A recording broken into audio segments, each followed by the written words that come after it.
I know a lot of crazy people. I know a lot of I don't know if they're clinically insane. I have my, I have my thoughts about some people, but it's interesting to see a group of individuals just totally spiral out of control right in front of your very eyes.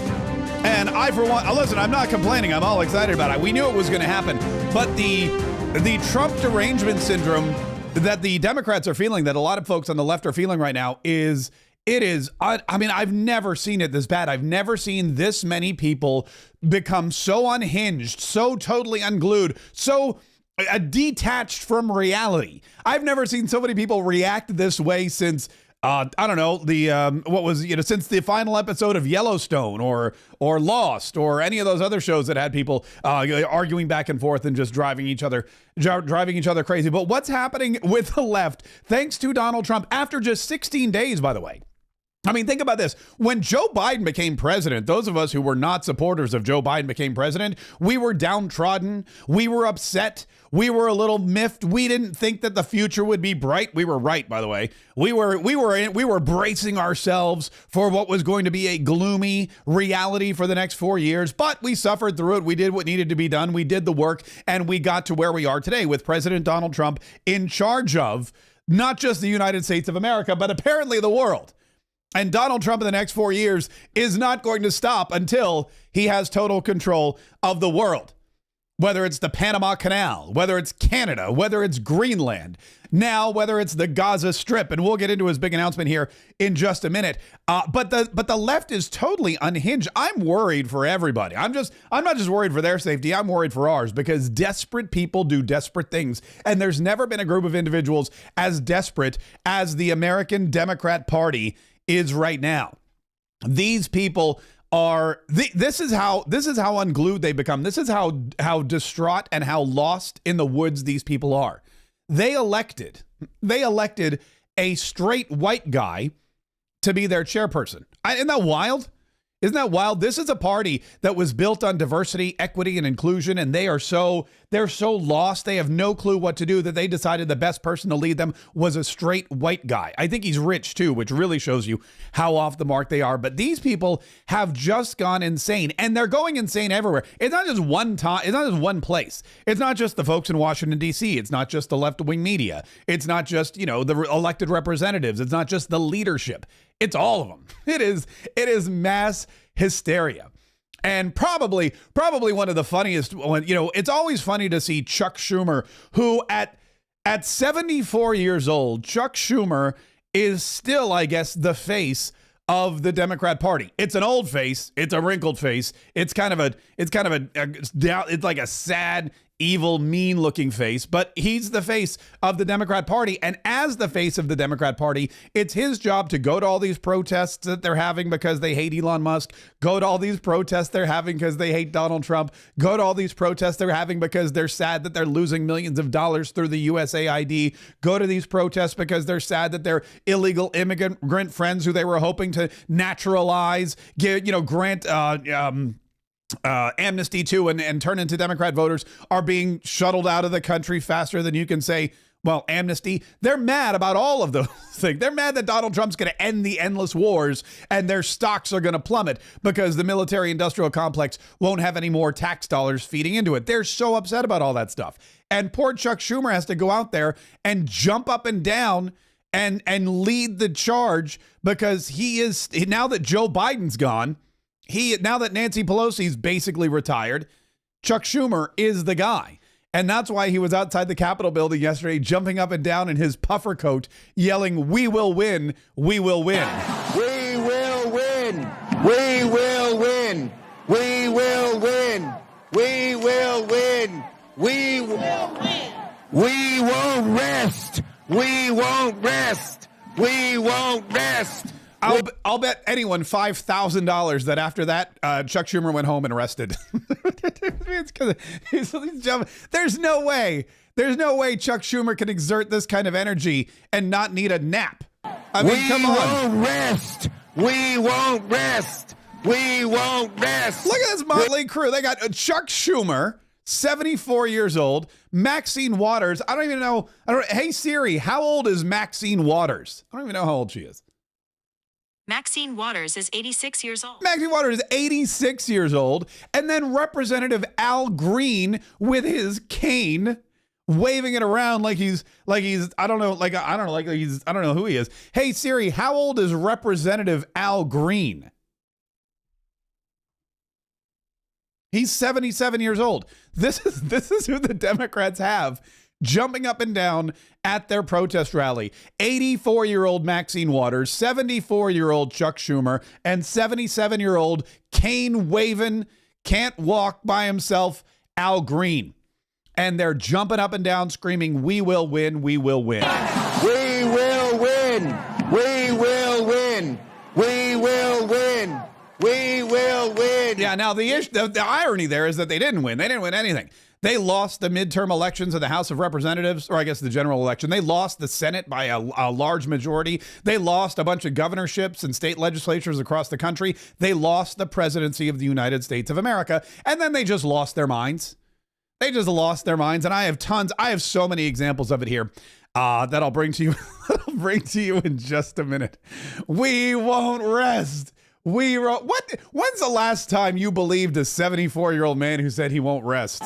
We won't rest. We won't rest. Yeah, okay.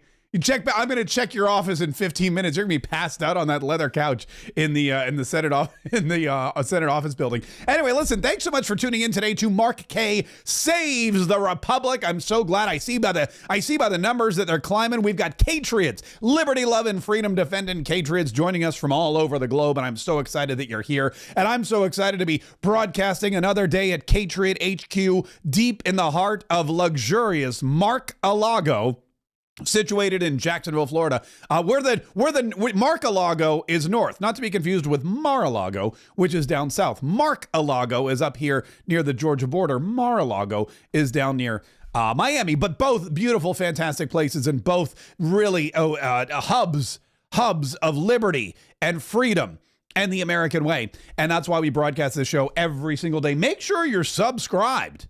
Subscribed. Make sure you sub. That's what the kids say. Hey, sub. Don't forget to sub. Subscribe to the show on YouTube or Rumble. Thumb it up wherever you happen to be.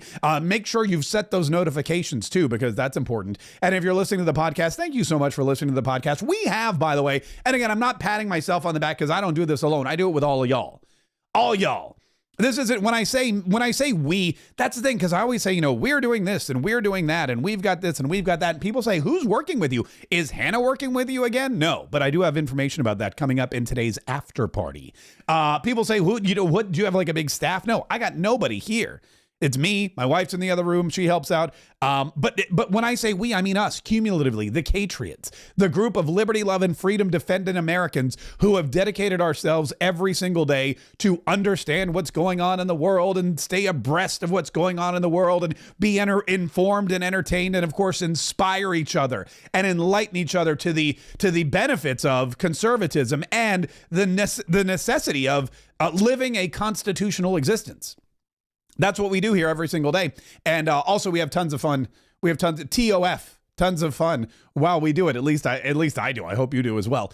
So that's what I mean by we. But anyway, we've got another podcast in the morning, the 47 Daily Podcast. It's about 20 minutes and it just covers all of the news, the real news, not the fake news, not the propaganda news, the real news coming out of the White House, coming out of the Trump administration every single day. Because whenever Donald Trump does something, whenever Donald Trump says something, there's the places that report the news, and then there's the places that try to propagandize it and spin it and make it seem bad when it's totally not, and make it seem like Donald Trump is an evil, terrible, horrible, no good, very bad person, when really what he is he's the light of the future, trying to bring not only this country, but other countries, and indeed the entire world, back to a place of excellence where everybody can be free and safe and rich and not have to worry about a gosh darn thing.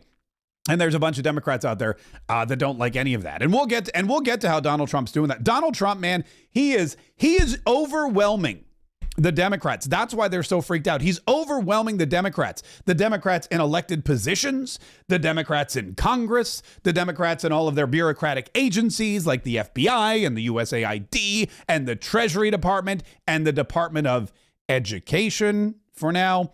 And he's, of course, overwhelming the fake news media as well. And that Gaza announcement yesterday, that almost did them in. But let's get back to the crazy zaniness of the Democrats. The craziness, the zaniness, they are totally unhinged. Unhinged.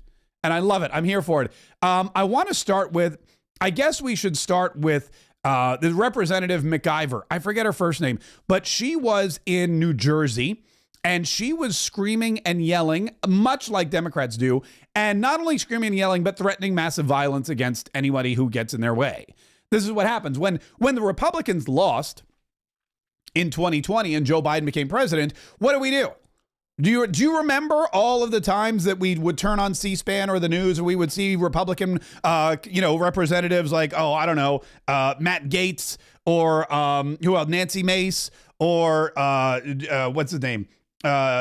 Jim Jordan. Do you remember all the times we would see them doing press conferences going, hit him in the streets, hit him in the face, go fight.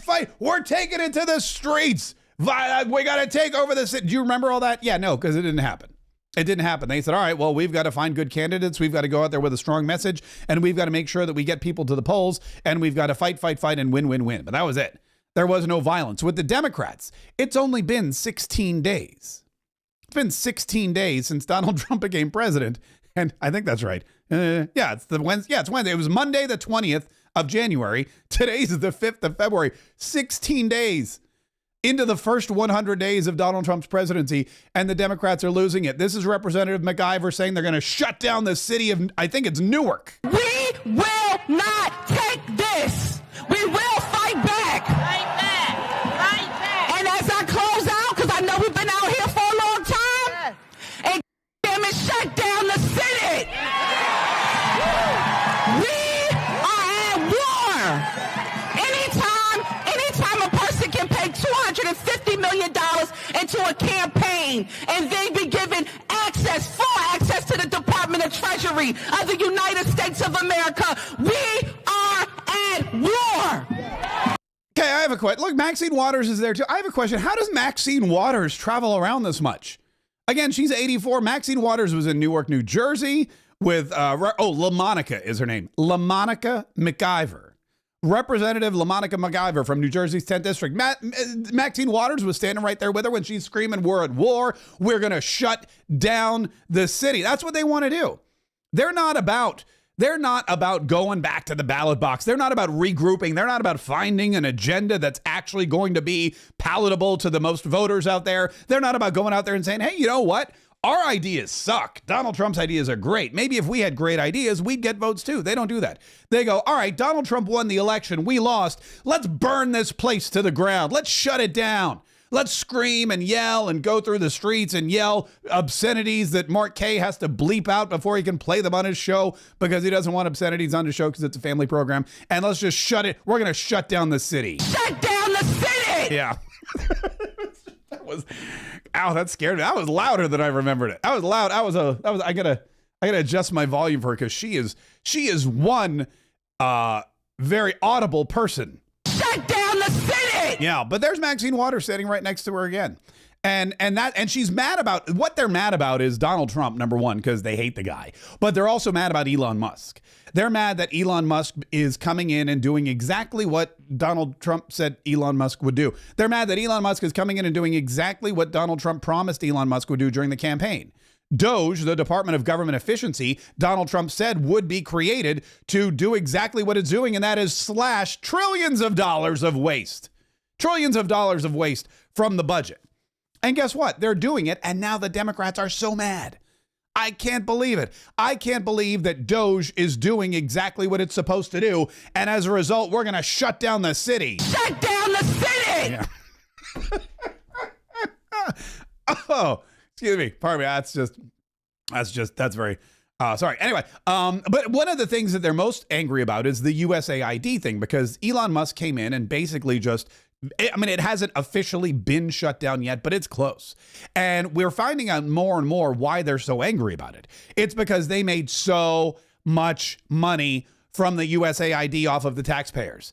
I saw somebody tweet out, and I forget who it was, and I wish I could remember because I would give them credit. The USAID was to the Democrats as olive oil import companies are to the mafia. right? It's like the USAID was to the Democrat Party as waste management was to Tony Soprano. It was the front. It was the front. Oh, let's create a beautiful sounding agency that sounds like it's going to be helpful. We'll call it USAID. And we'll talk about how it's the U.S. Agency for International Development. And we'll take taxpayer money and we'll develop all these international things that are going to be great for everybody, and the world will be a better place and Americans will be better for it. And then that's what we're going to do.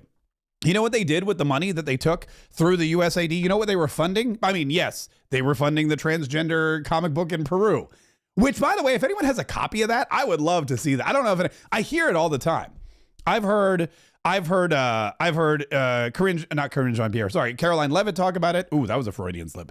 I've heard Donald Trump talk about it. I've heard Byron Donalds talk about it. I've heard all these people talk about the Peruvian transgender comic. I haven't actually seen it yet. So if anyone has a copy, please let me know. But look at what they were funding.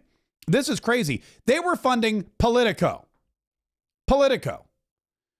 which is, or was, because I think they've shut their doors. Hold on. Let me pull up Politico for you if you're not familiar with it. Politico was one of the biggest. Here we go. This is Politico. This is one of the leftist leaning, I guess you would call it a blog, news organizations or agencies on the planet. And Politico, for a decade now, probably more, has been trying to destroy Donald Trump. Trump is turning out to be a very pro-China president, they write. Frankly, insane. Trump's plan to ship migrants to Guantanamo could quickly collapse. Why Washington is getting nervous about a shutdown. Trump's Gaza fantasy is a recipe for a forever war. GOP donors embrace Doge and appeal to Trump. All these things over and over again. You can see they hate Donald Trump. They love the Democrat Party. And the Politico magazine or website or whatever it was designed to just do damage to Donald Trump. And now we know that it wasn't just Politico, but it was the Democrat Party using money from, get this, the USAID to fund Politico. $8.2 million. $8.2 million. Fiscal year 2024 awarded from 237 different transactions.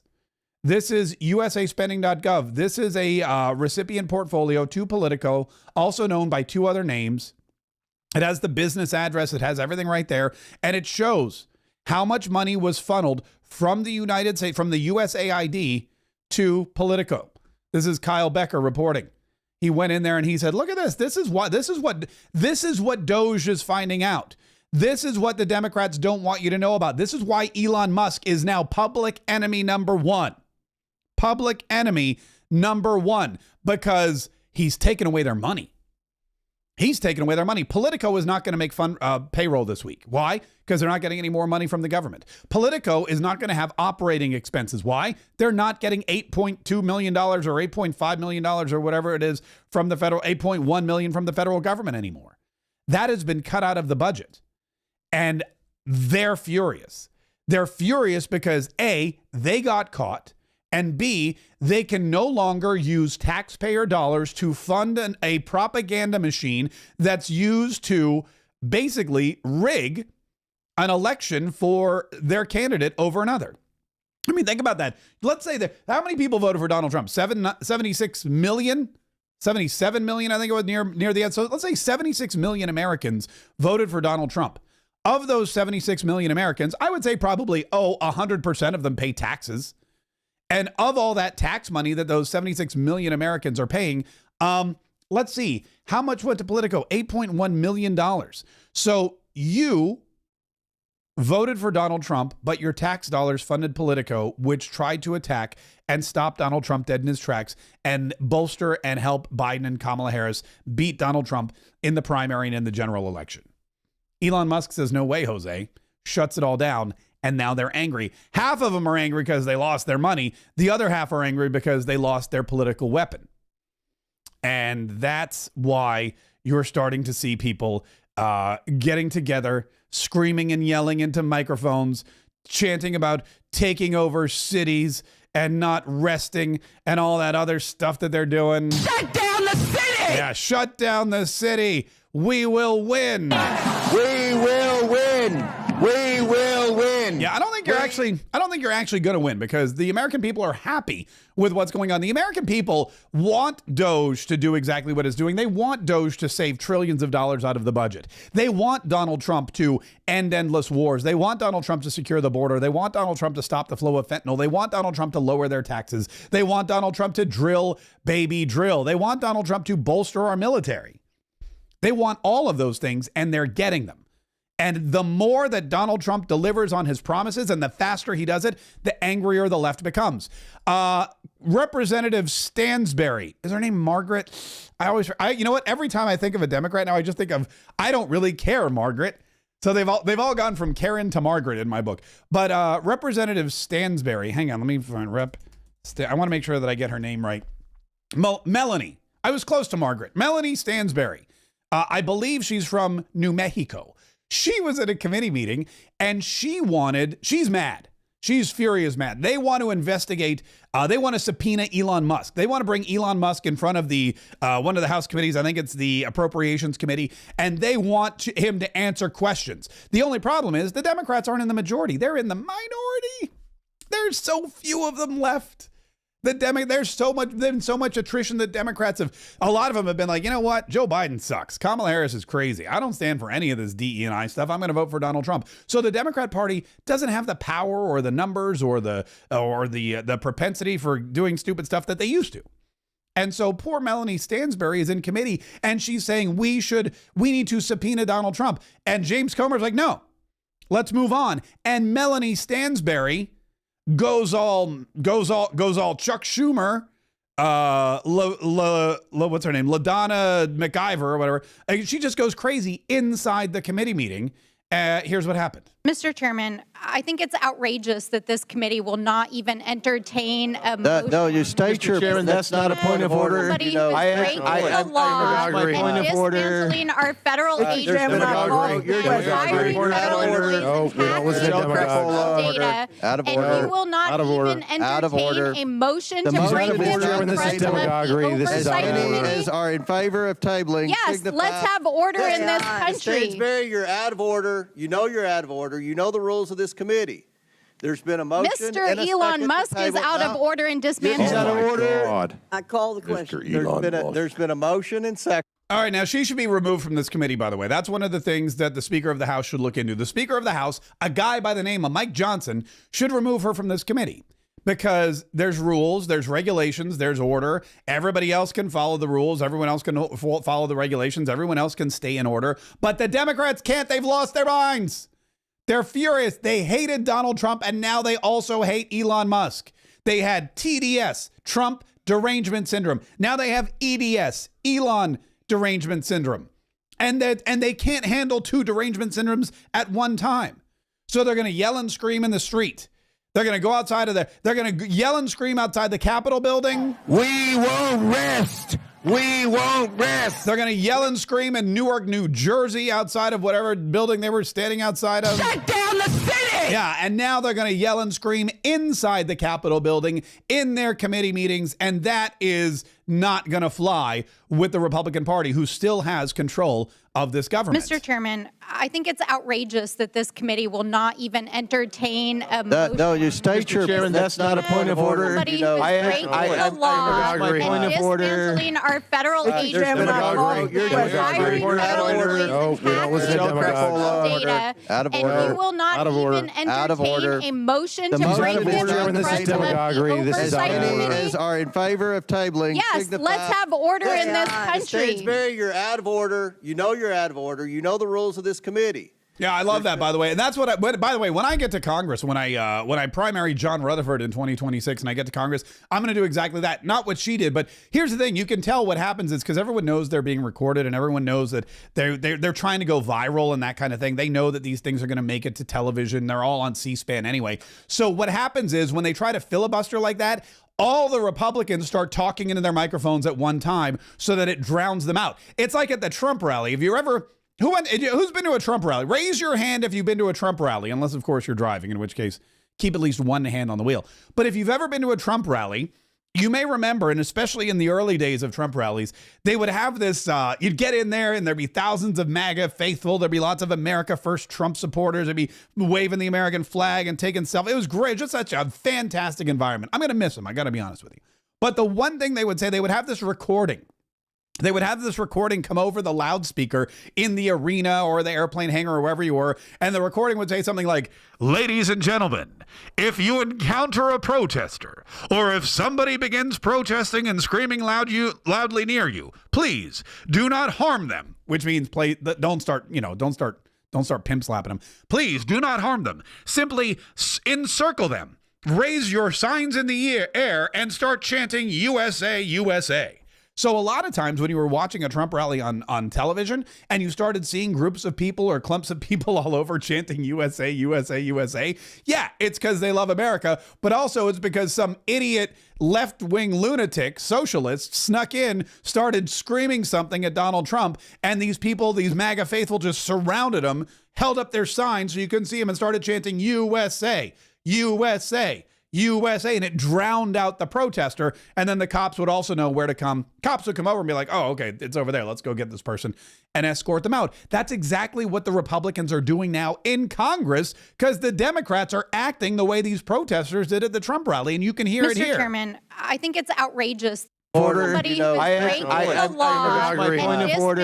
dismantling our federal There's agencies been a vote. You're and hiring Point of federal order. police No, and we don't listen. Look, and you can't hear what she's saying because the Republicans are drowning her out. They're encircling her with their voices. They're talking into the microphone, and you know what I would do? I would do if that happened, if I were in like a committee meeting, and I don't know what committee I'm going to be on. That's the thing. I don't know. Here's the thing. When I primary John Rutherford from Florida's District 5 in 2026, he'll be off of his committees because he won't be in office anymore. I don't know if I would, I don't think I would just immediately get his committee seats. I know he's on the ethics committee because he tried to do in Matt Gaetz. Also, I know he's on the ethics committee because he had some ethics committee violations. And guess what? They disappeared. Why? Because he's on the ethics committee. Anyway, that's a story for another day. But whatever committee I'm on, if a Democrat came in and tried to filibuster like that, I would start singing. I would just start singing. This is a trick. When I went to NYU, because I went to NYU, and you'd walk around New York at night, and it was for the most part safe because it was the Rudy Giuliani years. But every now and then they're like, look, if you ever get on the subway late at night, or if you're walking down the street late at night and you see somebody sketchy, or you see people that you think maybe are not nice or are going to do you harm, or if you walk by somebody and you're just scared, basically. The guy told me, he goes, just start singing really loudly.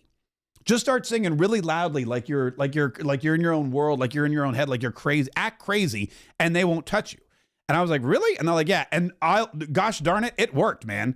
It worked. There were times 2 o'clock, 3 o'clock in the morning, I was walking home from you don't want to know where, and I was walking by my apartment, or I was walking down the street. I turned the corner and there'd be like a group of guys, and they'd look at me and they'd see me coming down the street, and I would start singing out "Rodeo" by Garth Brooks really loudly, which made me look and also feel crazy. But they just kind of stared at me and watched me walk by. And I mean, think about it. If you're in New York City and it's 3 o'clock in the morning and you see someone like me turn the corner and start going, "Where's balls and blood? It's the dust and mud. It's the roar of a Sunday crowd." Boom, boom. I mean, it worked. It worked. So I would do that. I don't know if I would start singing "Rodeo," but maybe I'd sing like "God Bless the USA." That's too somber. I would sing something upbeat. Maybe, I know, "Cowboy" by Cowboy by Kid Rock. Well, I'm headed out west with pimping the most. I don't know. I'd pick some song and I'd learn it and it would be appropriate. At maybe 50 nifty United States. I mean, think about that. You've got some Democrat trying to filibuster in Congress on some congressional committee, and you're trying to drown them out. You just start going 50 nifty United States from 13 original colonies. That would do it. That would definitely. Plus, I've got a loud voice, so I definitely could. Where was I? Oh, yeah. So Tim Burchett, our good buddy Tim Burchett from Tennessee. Tim Burchett, who, again, is my favorite because he's really grasped the concept of social media. He's really taken what Donald Trump has taught all politicians to the next level. We talk about how Donald Trump used Twitter in his first term to avoid any and all spin from the left-wing media. He avoided fake news. He didn't have his words and his meanings and his thoughts and his ideas, put through this filter of weirdness that the fake news always wanted. So Tim Burchett does the same thing. He takes out his phone, he goes on Instagram, and he posts these little videos. And I believe right after that same meeting that he was in, listen to what he said. as he's walking down the halls of Congress. Hey everybody, Tim Burchett, just leaving oversight. Byron Donalds. General Perry said hey to everybody. Hey, what's up, brother? I'll give you all a cameo. Anyway, we're leaving members of the press. Which way are we going, brother? Anyway, just leaving oversight.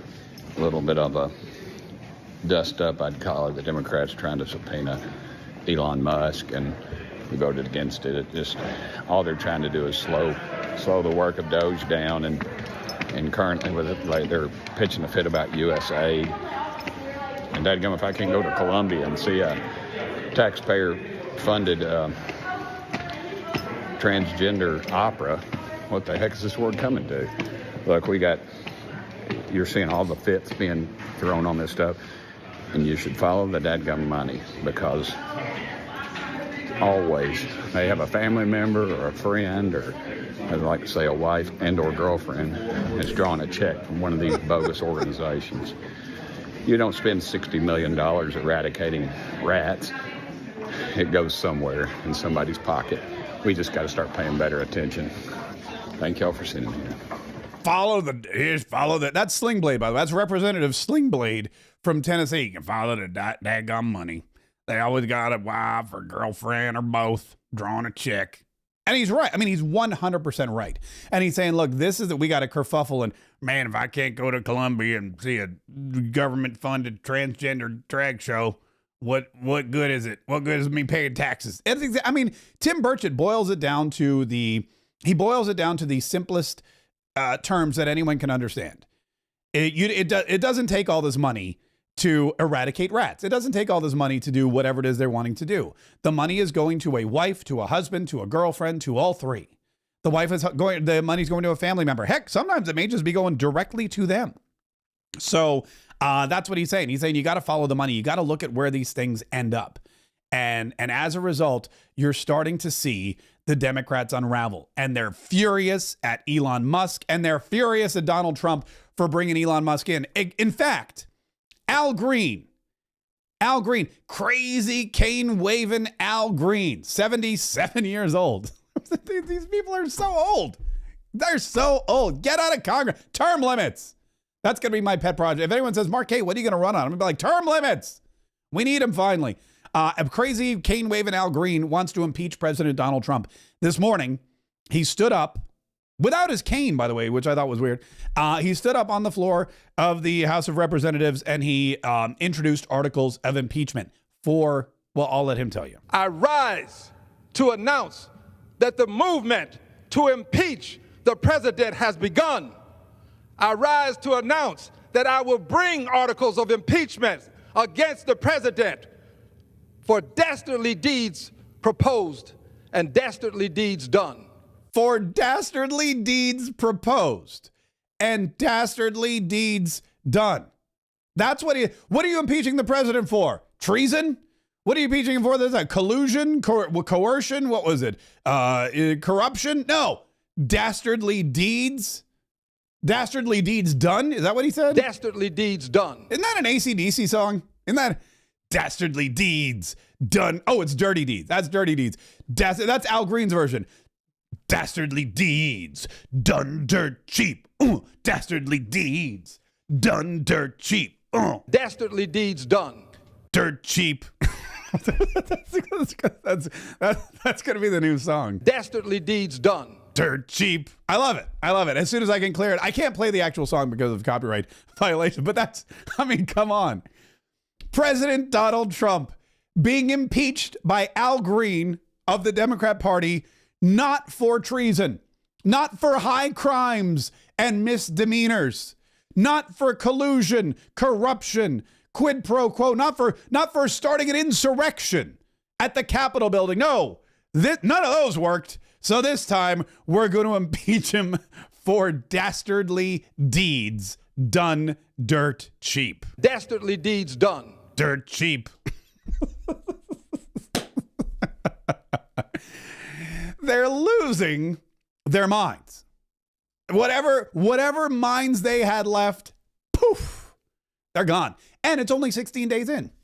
We still have like 1,482 days to go. We have so many days left of Donald Trump doing really incredible and amazing things. Like, for example, opening up Gitmo for the, I don't know. There's so much to talk about today. Listen, we have an after party today, right after the show, and the after party happens in our Katriot Club. If you want to go check it out, go to katriots.com. It's right. I changed this so that it's easy to find. If you're a subscribed member, it's $10 a month. It's literally nothing a month. $10 a month these days, thanks to Joe Biden, is like $0 a month. So it's only $10 a month. And if you want to get an annual subscription, that's great. You get 2 months for free. But we do an after party. We're doing it again today after the show, immediately after, in our locals community. And it's for Katriots only. And not only do you get to watch the after party, which is going to be jam-packed, because I don't even know if I'm going to get to all the stuff that I have. But not only will you enjoy the after party, but as people yesterday who can tell you, and if you were at the after party yesterday, and you're in the chat on any of our platforms, Rumble or YouTube or X or wherever, tell everybody how much fun we had in the after party yesterday, because we continue with the coolest stories. We talk about the weird stuff that the Democrats are doing. We take questions, and there's free stickers.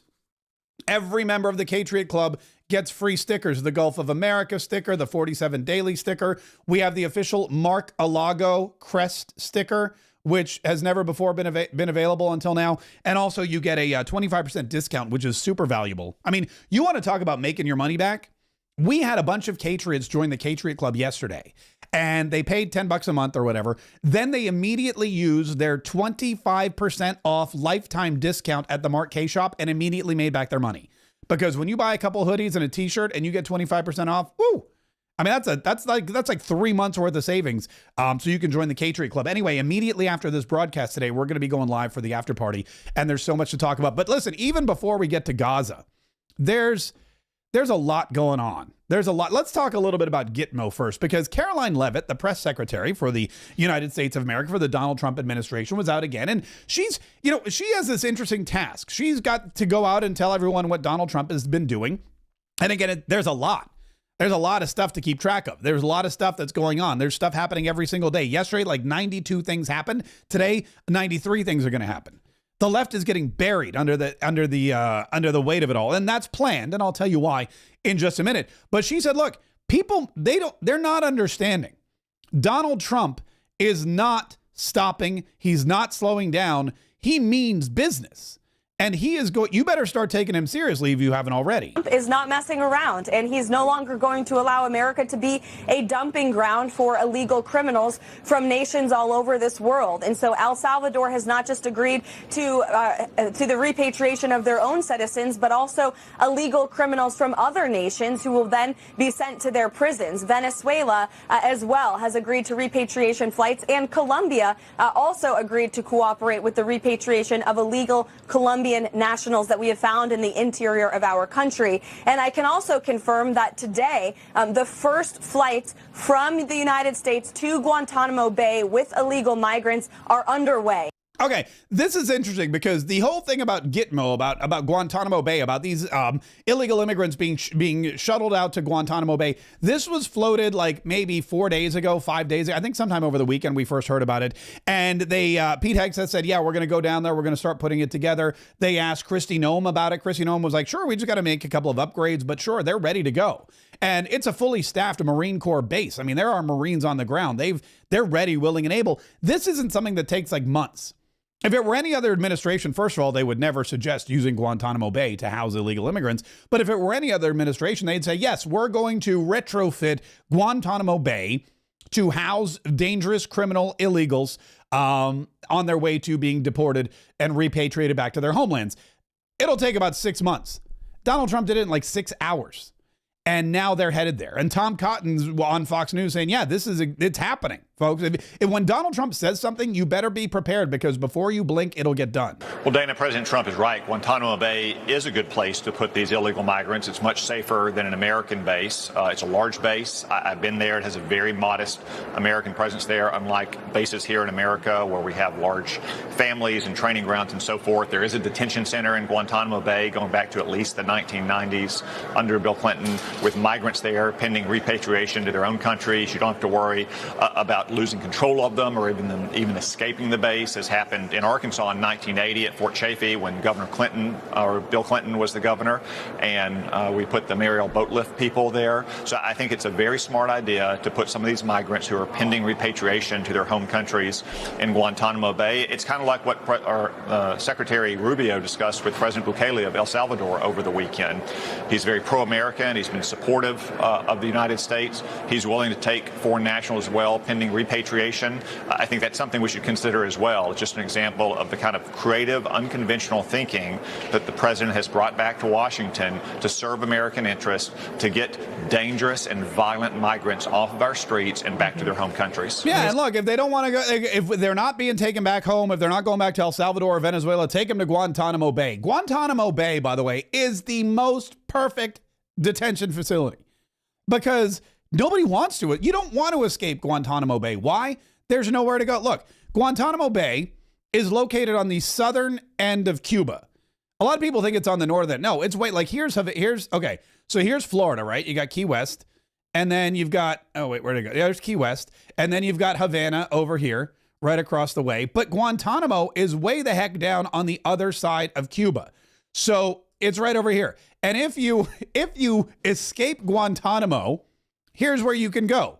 Into Cuba, which don't nobody want to go into Cuba. I mean, except for Jay-Z and Beyonce, apparently. You can go into Cuba, or you can go into the Atlantic Ocean and maybe make your way where? To Haiti, where they're executing their own citizens? They're definitely not going to. No, it's safer for you to stay on the bay in Guantanamo or stay on the base in Guantanamo than it is for you to try to escape. So it's the perfect place. It's 100% the perfect place. And Donald Trump knows it, and everybody else knows it, and that's why they're sending people to Guantanamo, and they're doing it quickly. And that's not the only thing that they're doing, though. They got a bunch of other stuff going on. Army recruitment, by the way. Ever since Donald Trump came back to power, ever since Pete Hegseth got confirmed to be the Secretary of Defense, get this, Army recruitment is up. I have this from Eric Daughtry reporting. Look at this. Breaking. Pete Hegseth announces the U.S. Army had its best recruiting numbers in 15 years in January. This is not just, the Army recruiting is not just as good as it was under Donald Trump, it's better. In 15 years, America's youth want to serve under the bold and strong leadership of America First. The U.S. Army is going to be inundated with recruits, thanks to Pete Hegseth, Secretary of Defense, who said what? We're focused on pronouns? No. We're focused on DEI? We're focused on making sure we have flight suits for pregnant women? No. We're focused on lethality, lethality, lethality. Creating a fighting force that will go out there and fight and win wars and do it quickly and effectively and with as little loss of human life on either side as possible. That's what people want. Nobody signs up for the Army to go off and die. Nobody enlists in the Marine Corps because they want to go get killed by a bomber at Abbey Gate in Afghanistan. They go because they want to fight and win wars. They go because they want to learn valuable skills. They go to make a difference in the world. And when you have weak leadership like Joe Biden at the top of the heap, when you have weak leadership like Lloyd Austin leading the Defense Department, nobody's going to send their kids off. And that was one of the biggest problems. Military recruitment, and our good buddy Mike Waltz, who is now the National Security Advisor. He was a representative from District 6 here in Florida. Mike Waltz would tell us all the time. We would talk all the time. He would come on the show and I'd talk about military recruitment. And he would say, one of the biggest issues is you have military, I guess you would say, legacies. People whose parents were in the military, people whose grandparents were in the military, people who were expected to go into the military just because that's what everyone in their family always did. Those people, guess what? Were not signing up for the military. Not because they didn't want to. They wanted to go live out their family's legacy, but their mamas and their daddies and their grannies and their grandpas were telling them no. They were saying, this is not the same military that I was in.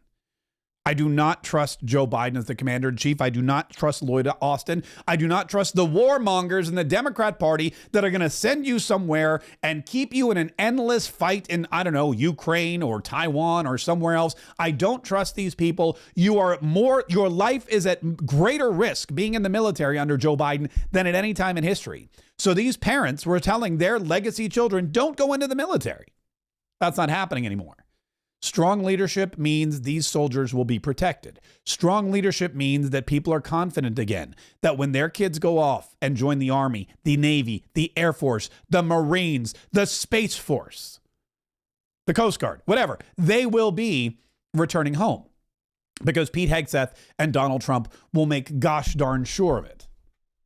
Not to mention a bunch of other people who are involved in the process.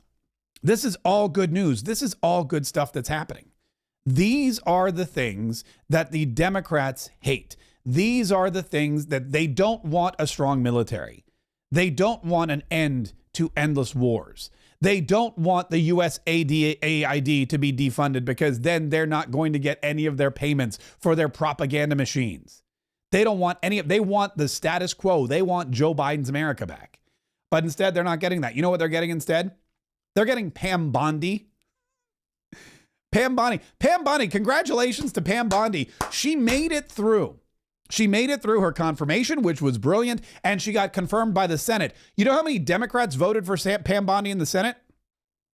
One Democrat. Pam Bondi, who is probably, maybe next to Marco Rubio, the single most qualified person Donald Trump put up for this job. Pam Bondi was the Attorney General of the state of Florida, one of the largest states in the country, one of the most populated states in the country.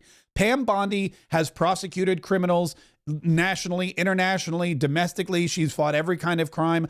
Pam Bondi has no spots on her record, no blemishes. When Matt Gaetz dipped out and Pam Bondi took his spot as Donald Trump's nominee, there was a sigh of relief on both sides of the aisle and an overwhelming chorus of voices that said, you know what? Pam Bondi is a solid choice. Yeah, she's going to be tough, but she's qualified. And yet yesterday, when it came time to vote on Pam Bondi, one Democrat voted to confirm her. Just one. 54 people out of 100 voted for Pam Bondi.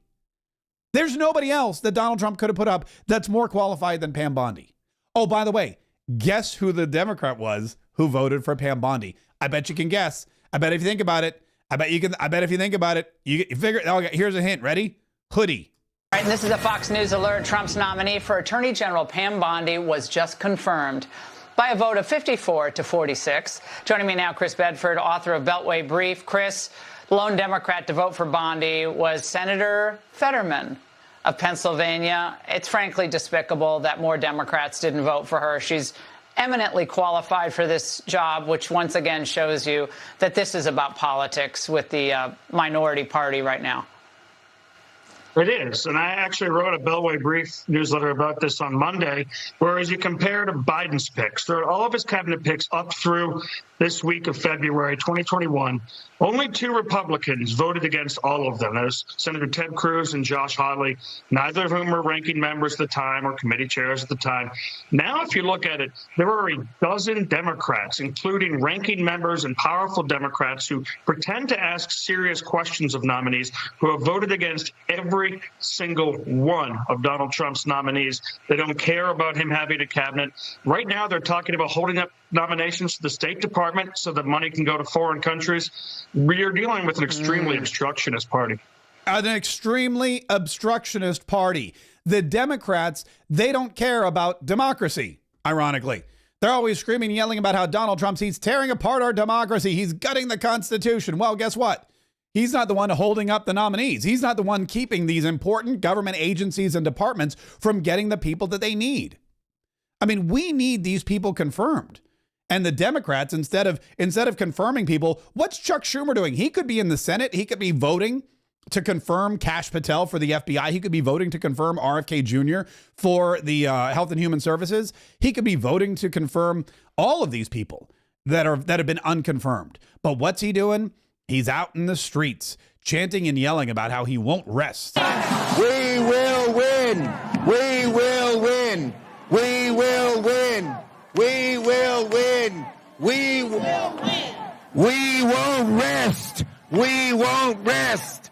We won't rest. Yeah. Only John Fetterman is doing what he was elected to do in the Democrat Party, and that is vote to confirm a cabinet so that the actual government can run the way it's supposed to run.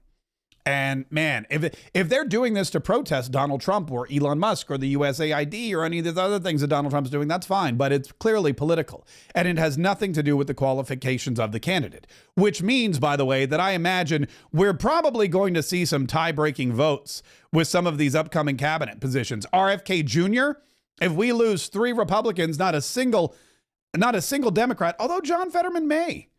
John Fetterman is definitely the wild card in the Democrat Party. John Fetterman may vote for RFK Jr. He met with RFK Jr. He likes RFK Jr. He's a big Kennedy fan. He ran out fangirling. When RFK Jr., I wish I had the video, but I don't. When RFK Jr. came to the Capitol building for his meetings, John Fetterman ran out of his office to shake his hand because he was fangirling over a Kennedy. Why? Because the Kennedys were Democrats, most of them, until recently. It's really, there's so many cabinet positions that are left to fill, and the Democrats are trying their best to hold them up. Why? Because they don't like Elon Musk, they don't like Donald Trump, and they don't like that Donald Trump is making America great again. He's not just making America great, by the way. He's making Gaza great again. So Donald Trump, this is amazing. This is one of the most amazing. Oh, by the way, I should probably pause here for a minute before I get into the Gaza stuff, because this is a whole other thing. I did want to remind you, by the way, not only about the after party coming up here in just a minute, but if you are interested in any Gulf of America gear, then you should go to the Mark Kaye shop immediately. Like, don't even wait. Well, I mean, wait till the show's over. But, open another tab. Go and get your Gulf of America t-shirts, your Gulf of America sweatshirts, your Gulf of America 40-ounce water sipper Stanley Cup wannabe things.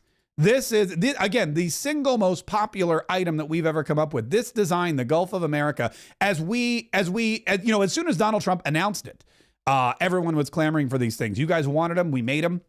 Gulf of America t-shirts in every size conceivable.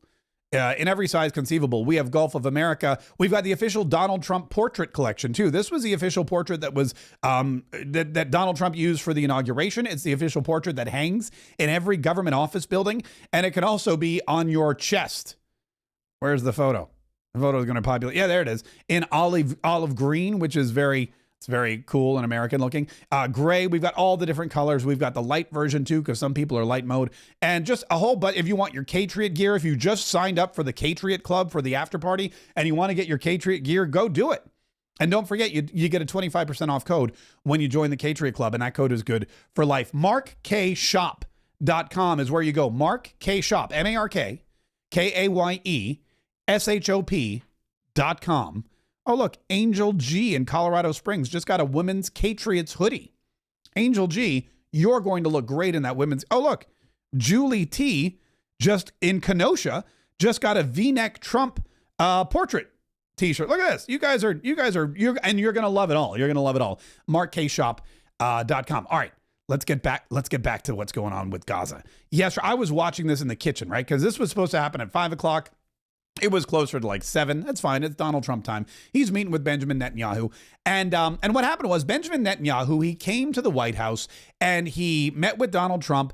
And he's the very first foreign leader that Donald Trump entertained when he returned to office. He came back to the White House 16 days in. He goes, I want to get Benjamin Netanyahu in here. Why? Well, because they're buds. They have similar interests. They're both fighting for peace in the Middle East. They both respect each other. And Donald Trump knows that there's a serious problem in Israel. There's a serious problem in Gaza. There's a serious threat from Hamas and Hezbollah, and that it doesn't just affect Israelis, it also affects Americans. And Benjamin Netanyahu came by and they had a joint press conference, and he reiterated that Donald Trump is Israel's BFF. I'm honored that you invited me to be the first foreign leader to visit the White House in your second term. This is a testament to your friendship and support for the Jewish state and the Jewish people. I've said this before, I'll say it again. You are the greatest friend Israel has ever had in the White House. That ain't no lie, especially the last 20, 30 years. I mean, you had some presidents that were solid buddies of Israel. Ronald Reagan, for example. Clinton, okay, fine. But Barack Obama was not a fan of Israel and did everything he could to weaken Israel and make Israel unsafe and bolster some of the anti-Israeli groups and factions in the Middle East. And also here at home, Joe Biden let anti-Semitism just run rampant and didn't do a gosh darn thing about it. And you can just look back to last year. I mean, think about all of the protests. Harvard, Columbia, they shut down the schools, all the Ivy Leagues. And at the University of North Carolina, Chapel Hill, do you remember those fraternity bros who saved the American flag, who put their bodies in harm's way and saved the American flag and kept it from being replaced by the Palestinian flag? That was all under Joe Biden's watch. Why? Because Joe Biden was doing the Barack Obama playbook and Barack Obama hated Israel. Well, after October 7th, Benjamin Netanyahu went back to war with Hamas. Donald Trump said, we've got to end this war. We need peace. And yesterday, during this press conference, much to the shock of, everybody, Donald Trump came out with a plan for Gaza and peace in the Middle East that I don't think anybody was prepared for, especially any of the press there in the East Room when he made this announcement. The U.S. will take over the Gaza Strip, and we will do a job with it, too. We'll own it and be responsible for dismantling all of the dangerous unexploded bombs and other weapons on the site, level the site and get rid of the destroyed buildings, level it out, create an economic development that will supply unlimited numbers of jobs and housing for the people of the area. Do a real job, do something different. Just can't go back. If you go back, it's going to end up the same way it has for 100 years. He doesn't want this. Look, he's like, we could go back. We could try to negotiate peace. We could rebuild the settlements. We could do this. We could talk to Egypt and Jordan and Saudi Arabia and Iran and everybody else. It's not going to happen. We need something different. So Donald Trump says, look, we're going to go in. The United States of America, we're going to take Gaza. We're going to take Gaza and we're going to get rid of all the bombs and the explosives. We're going to get rid of all of that. And we're going to rebuild it. And I'm going to put, I'm going to put the Trump team in charge. We're going to have buildings and it's going to be beautiful. And there's going to be jobs for everybody. And this has to be done because it's the only thing we haven't tried. And it's the only thing that Donald Trump believes will bring long-term stability and peace to the Middle East. And of course, it's a long-term proposition. I do see a long-term ownership position, and I see it bringing great stability to that part of the Middle East and maybe the entire Middle East. And everybody I've spoken to, this was not a decision made lightly. Everybody I've spoken to loves the idea of the United States owning that piece of land, developing and creating thousands of jobs with something that will be magnificent in a really magnificent area that nobody would know. Nobody can look because all they see is death and destruction and rubble and demolished buildings falling all over. It's just a terrible sight. I've studied it. I've studied this very closely over a lot of months, and I've seen it from every different angle. And it's a very, very dangerous place to be, and it's only going to get worse. And I think this is an idea that's gotten tremendous, and I'm talking about from the highest level of leadership, gotten tremendous praise. And if the United States can help to bring stability and peace in the Middle East, we'll do that. If the United States can bring stability and peace in the Middle East, we'll do that. How do we do it? We're going to own Gaza. We're going to own Gaza. We're just going to take it. And he said he has his plan involves. Here's what his plan involves. First of all, if you haven't seen Gaza lately, there's not much to see. It is rubble. He said it was, Donald Trump said it was he said it's a hellhole. He said, but it was a hellhole before the war. Arabs, Muslims, this is for everybody. This would be where they can partake in terms of jobs and living and all of the other benefits. And I think it's very important. It just doesn't work the other way. You can't keep trying. They just has been going along for so many decades, you can't even count. You just can't keep doing. You have to learn from history. You can't keep doing the same mistake over and over again. Gaza is a hellhole right now. It was before the bombing started, frankly. It was, and now after the bombing, there's nothing but rubble. There's nothing but rubble and Hamas, and there's bombs, and there's munitions, and there's tunnels, and we got to clean it up. So Donald Trump wants to own it. And that's the thing. That's the key part of it. Donald Trump said the United States will take an ownership position. We will own Gaza. So people saying, we don't want to get involved in the Middle East. We don't want to take it. No, it would be the United States of America. It would be, I don't know, a foreign colony. It'd be like Guam. Who knows? And then he would clean it up, and then he would build it up. And he would make it, I imagine, because I know a little something about Donald Trump's vision, I imagine he would make it like a Dubai. I imagine he would make it a modern, Gaza America is what it would be. It wouldn't be like what it was. It would be like what it could be. And that would be something similar along the lines of Dubai in the United Arab Emirates, which is not just a thriving, bustling city, but it is one of the safest cities on the entire planet.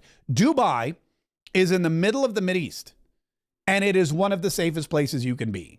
Crime is almost non-existent in Dubai because if you commit a crime, they basically kill you. There's no theft or robbery or any of these other things. There's no terrorism in Dubai because so many people have an economic interest, and it's protected by the United Arab Emirates. It is a marvel. It's a marvel of economic glory. It's a marvel of engineering. It's a marvel of what modern cities could be. And I believe that's what Donald Trump is thinking about for, that. And well, he called it the Riviera of the Middle East. But I imagine he's thinking a modern day Riviera, not like the French Riviera. They've tried the other, and they've tried it for decades and decades and decades. It's not going to work. It didn't work. It will never work. And you have to learn from history. History has, you just can't let it keep repeating itself. We have an opportunity to do something that could be phenomenal. And I don't want to be cute. I don't want to be a wise guy, but the Riviera of the Middle East, this could be something that could be so bad. This could be so magnificent. The Riviera, I don't want to be a wise guy. I don't want to be cute. I don't want to be a wise guy, but the Riviera of the Middle East is what he's thinking about. And think about this. If you have, because Gaza is a large, it's a large segment of land there. It's not like one city. It's a large, there's 2 million people there. If you take Gaza, which borders Egypt and borders Israel and Jordan, what you're going to do is you're going to have all these countries involved. You are going to have Saudi Arabia. You're going to go to Saudi Arabia and get some money. You're going to go to Dubai and get some money. You're going to go to Japan and get some money. Everybody's going to want to be involved. And if you involve all of these countries and all of these people and you build this thing up, you're going to keep the bad folks away. It's just a given. Jordan and Egypt and Saudi Arabia and everyone else, they're going to tell Iran, do not touch this because we are now involved. And that's something that Donald Trump thinks can be the tipping point, if you will, for peace in the Middle East, because all we have now are tipping points for violence. Everything is a tipping point for violence. Let's turn this around. And instead, let's bring in the United States of America. Let's clean it up. Let's build it up. Let's give everybody in the region something to be proud of.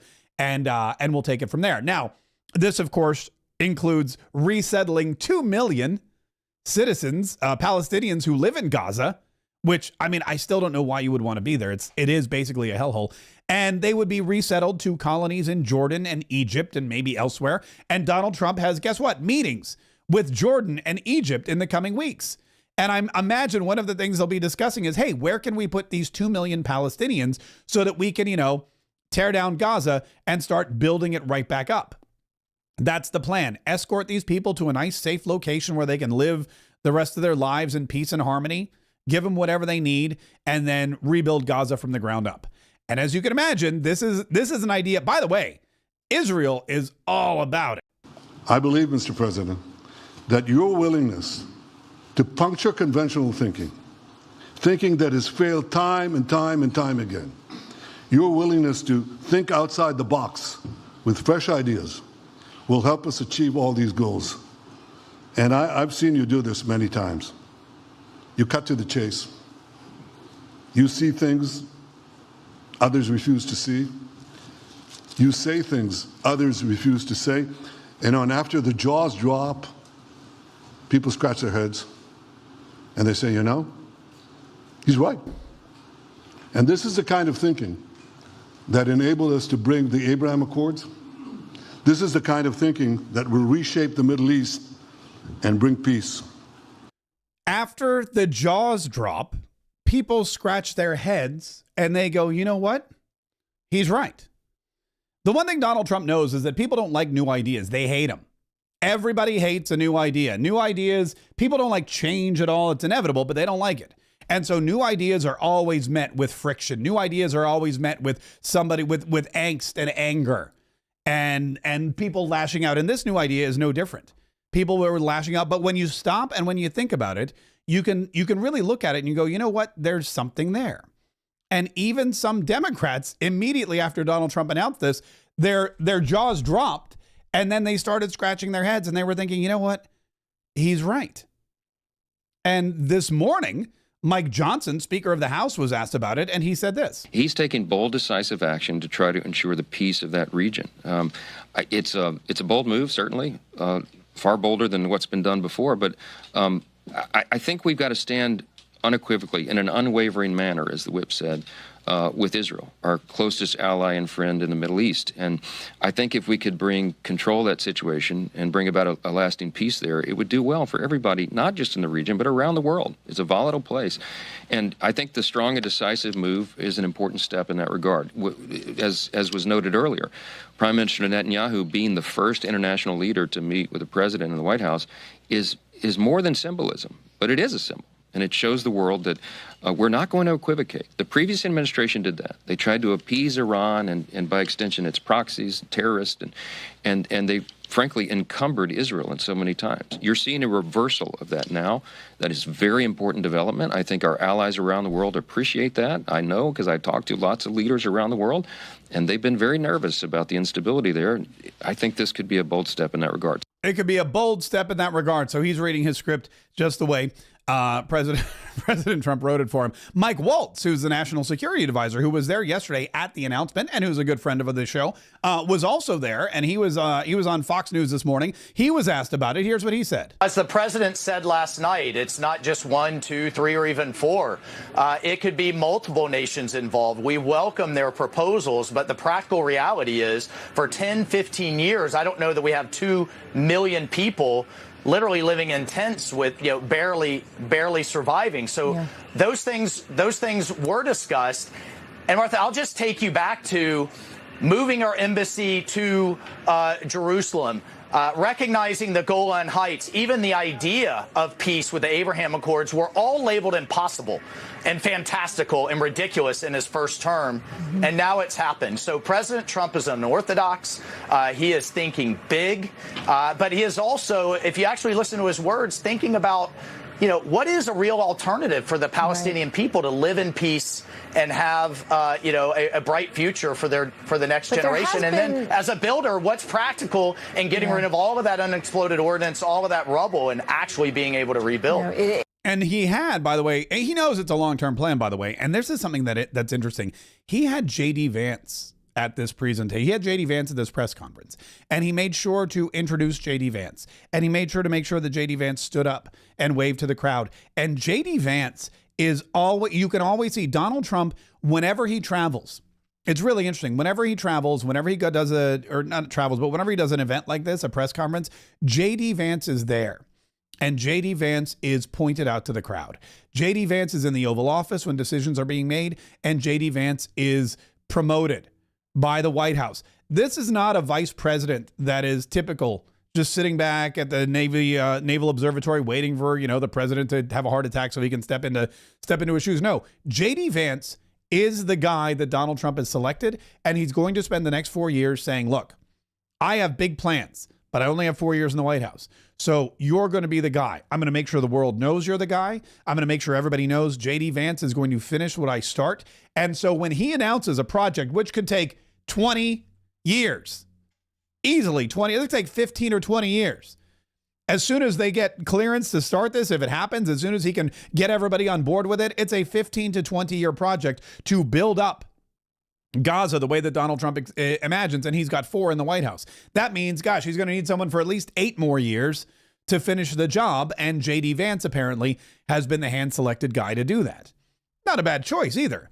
Plus, J.D. Vance, by the way, this was funny. J.D. Vance has strict orders as to what to do with Iran if they should take out Donald Trump, which was, I don't know if this news kind of got buried in all the other big news because that's what happens. But Donald Trump was signing executive orders yesterday in the Oval Office, which he does all the time. He's doing it again today, and he's going to have an open press call for it.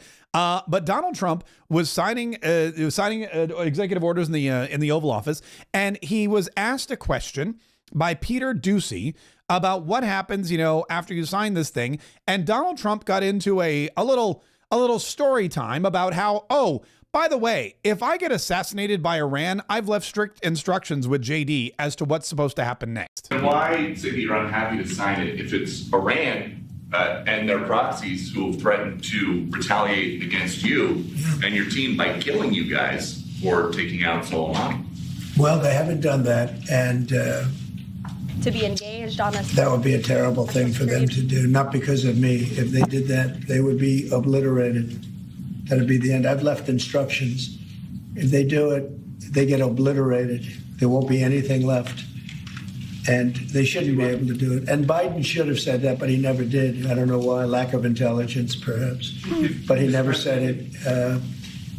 If that happens to a leader or close to a leader, frankly, if you had other people involved also, you would call for total obliteration of a state that did it. That would include Iran. So I'm signing this, and it's a very powerful document, but hopefully we're not going to have to use it. So this all comes back to Iran. Iran cannot have a nuclear weapon. Iran cannot have global capability to destroy their enemies. Iran cannot have intercontinental ballistic missiles. Iran cannot have any of that stuff. If they do, it'll be bad for pretty much everyone. Israel, the United States of America, the world. And Donald Trump knows that, and Donald Trump has made plans for it. And Donald Trump also knows that because of that position, he is still Iran's public enemy number one. They've tried to kill him in the past. They're going to try to kill him again in the future. And if they're successful, that will be the last thing they do, because he's left word in his last will and testament. I give the golf courses to Eric. I give Trump Tower to Don Jr. I give Ivanka the vineyard, and I give JD Vance the nuclear football, and he's going to go and obliterate Iran. That's exactly what the plan is for Donald Trump. Real quick, before we begin the after party, which we're going to begin in just a minute, if you're not a member yet, go to katriots.com, join our locals community. It's for subscribers and supporters only, but it's $10 a month. It's amazing. And we're going to go for like another 30 minutes. I'm going to answer your questions. We're going to have so much fun. You're going to be like, oh my God, I'm having so much fun. I can't even handle it. But before we do, I want to go quickly and check in with Caroline Leavitt. She just started just moments ago her press conference for today. She's doing a press briefing at the White House, and I want to just listen to a little bit of it because I want to hear their take on the Gaza situation, and I also want to see which podcaster got the seat today. Large, and America is back. This week further demonstrated that the Trump effect is real. Over the weekend, Americans celebrated the return of American-Israeli citizen Keith Siegel and 2 Israelis who were held captive by Hamas terrorists since October 7th, 2023. President Trump and his administration worked diligently to secure their release and are committed to freeing all remaining hostages. Yesterday, as you all know, President Trump held his first foreign meeting at the White House with Israeli Prime Minister Benjamin Netanyahu. And as the president said, the bonds of friendship and affection between the American and Israeli people have endured for generations and are absolutely unbreakable. The president is committed to eliminating Hamas and securing a lasting peace for the entire region. The historic proposal for the United States to take over Gaza, announced by President Trump last night, underscores this commitment. Insanity is doing the same thing over and over again and expecting different results. I've heard that, by the way. President Trump is an outside-of-the-box thinker and a visionary leader who solves problems that many others, especially in this city, claim are unsolvable. We've already seen the results from President Trump's bold peace-through-strength diplomacy on the world stage. In response to President Trump's tariffs this week, both Mexico and Canada took immediate steps to alleviate the illegal alien migration and flow of deadly drugs, particularly fentanyl, into our country. Like a cheap card Mexico's table. President Claudia Sheinbaum agreed to permanently supply 10,000 Mexican soldiers Okay, so that's good. Let's get to the Q&A part because I want to see. Oh, wait, what's this? Yesterday afternoon out of El Paso. And who were some of the passengers aboard, you may ask? There were 10 members of the transnational gang Tren de Aragua on this flight. And overall, our heroic ICE agents continue to prioritize the removal of violent, criminal, illegal aliens in communities across the country. On February 3rd, ICE Dallas arrested a citizen of Nicaragua who has been convicted of sexual assault, strong arm, and lewd acts with a minor and sentenced to 15 years in prison. By the way, ICE Los Angeles arrested a Mexican citizen who has been convicted of lewd acts with a minor and sentenced to 364 days. And ICE Atlanta arrested a citizen of Mexico who has been convicted of homicide by vehicle and hit and run and sentenced to 6 months confinement. Okay. By the way, I don't know if you heard that there's this new trend apparently. You know how like there's a lot of these protests going on where these immigrants are lining up and they have the flags and they're burning American flags and they're doing other stuff. And what they do is they're protesting loudly. There were some in LA the other day where they were actually burning the flag and attacking police and that kind of thing. Well, now the new trend is Americans are driving by these parades and these protests and they're blaring Ice Ice Baby by Vanilla Ice. And then they record themselves, they put it on TikTok. So if you're ever on TikTok and you see that kind of thing, that's why they're doing it. There's you know what? I don't think there's a lot of protests in my neighborhood, but maybe I'll go do that if I see any. Listen, here's the podcaster of the day. Let's see who it is. Honored to welcome her to the briefing room today. She will be joining the president at the Big EO signing. Incredibly successful podcast to our country. And he is continuing to deliver on that with an executive order that he will sign later today. The president will be signing an executive order keeping men out of women's sports. Yay, that's big news, by the way. To defend the safety of athletes, protect competitive integrity, and uphold the promise of Title IX. Yeah. This common sense action from President Trump ends the disgusting betrayal of women and girls by the previous administration, who for years catered to radical activists who wanted biological males to be treated as women in workplace showers, competitive sports, prisons, and even rape shelters. Gender, ideology, insanity is over. Good. Submissions from individuals across the country interested in participating in our new media seat at a future briefing continue to flood in. We are at more than 12,000 and counting. If you're watching right now and are interested, you can continue to apply on our new media website, whitehouse.gov/new media. Excellent. And in the seat today, we have a longtime national television broadcaster. I'm sure many of you recognized her when she came in, Sage Steele. Oh, Sage Steele. Who is now Wait the a minute. host of an incredibly successful podcast, The Sage Steele Show, on YouTube and all podcast platforms. And previously, Sage was a fixture at ESPN from 2000. All right. Well, Sage Steele, all right. That's all right. I don't know that. That's not what I was hoping for. I was hoping for more people like, me. But that's all right. Listen, we're going to start the after party here in just a minute. If you are a member of the Katriot Club, then get ready because it's going to be off the chain. Yesterday, I went over to record a podcast with my former producer, Hannah Guile, and I have so many stories to tell about what happened there. And we're going to start with that. We're going to start with that in the after party. Don't forget though, if you are a member of the Katriot Club, you get 25% off anything and everything at the Mark Kaye shop. If you're not a member of the Katriot Club, it's easy to become one. Go to katriots.com. But still, you can go to Mark Kaye shop and you can purchase anything you want. There's a 15% off coupon code on the website. I'm not going to tell you where to find it. You can just click around until you do. In the meantime, thank you so much to everybody who tuned in today. Make sure you're subscribed. Make sure you like and you share and you set the notifications. If you're listening on the podcast, make sure you're getting this thing downloaded and delivered automatically every single day. Follow. Tell them, yes, I'm in. I want this. Subscribe. Whatever the button says, just click it. Because every single day, we're going to be right here, noon Eastern, 11 Central. We're going to be bringing you all of the dirt, all the skinny, all the 411. We're going to let you know everything that the Democrats are trying to do. We're going to let you know the crazy things that if they're trying to attack you, we are going to let you know, hey, these crazy Democrats, they're going to shut down your city. Shut down the city! Yeah, and they're not going to rest. They're not going to rest at all. We won't rest. We won't rest. And we will not rest either. I will be right here every single day to inform you, entertain you, inspire you, enlighten you, and keep you excited to fight, and continue to save the Republic. Thanks so much for joining me. The after party begins in 3 minutes.